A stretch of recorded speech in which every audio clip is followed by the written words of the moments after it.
Hello student. आज हम तरबूज की ऐसी किस्म के बारे में डिस्कस करेंगे जो सीडलेस अर्थात बीज रहित किस्म उत्पन्न हुई है।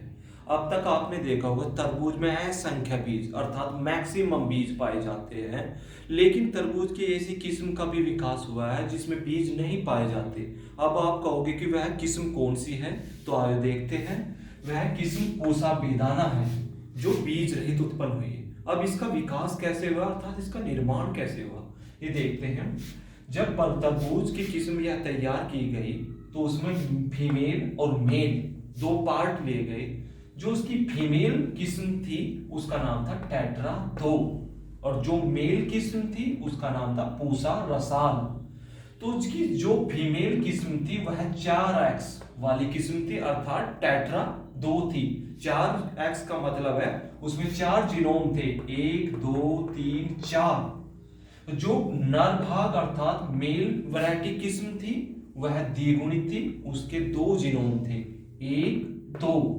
जब टेट्रा 2 तथा पूसा रसाल दोनों किस्म का आपस में क्रॉस किया गया तो क्या हुआ? जब क्रॉस करते हैं तो युग्मक बनते हैं, युग्मक गैमेट बनते हैं। गैमेट में क्या होता है आपसे पहले बताया, गैमेट बनते समय किसी द्विगुणित संख्या की आधी संख्या हो जाती है, लेकिन यहाँ 4x है अर्थात 4 जीनोम है, तो गैमेट बनते समय 4 की आधी संख्या क्या हुई? 2x। अब इधर चलते हैं। जो फीमेल वैरायटी थी उसका वह द्विगुणित थी, जब उसमें गैमेट बने तो 2x की क्या बना? x बना। जब 2x तथा x दोनों किस्म का क्रॉस किया गया तो इनसे क्रॉस से उत्पन्न 3x वाली एक वैरायटी उत्पन्न हुई जिसका नाम था पूसा बेदाना। जहां 3n या 3x आ जाता है वह किस्म बीज रहित अर्थात सीडलेस उत्पन्न होती है। वह कैसे?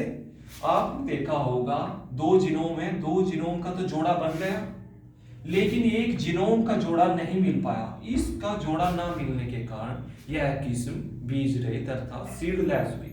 अब आप केले को ले लो, केले में कितनी संख्या मिलती है?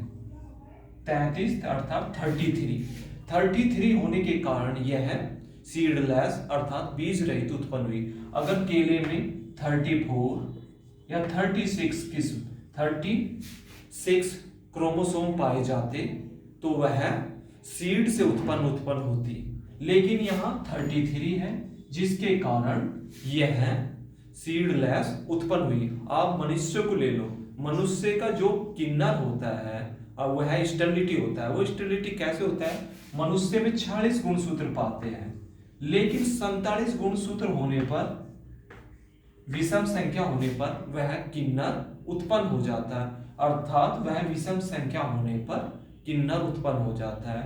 किन्नर इसलिए हुआ इसका आखिरी जोड़ा 46 के तो जोड़े बन जाएंगे, 47 का एक जोड़ा रह जाएगा, उसका ना जोड़ा बनने के कारण वह स्टेरिलिटी अर्थात उसके जनन विकसित नहीं हो पाते। इस तरह ही इस वैरायटी में भी 3n संख्या होने पर बीज उत्पन्न नहीं हो पाए, जिससे यह सीडलेस के नाम से जानी गई।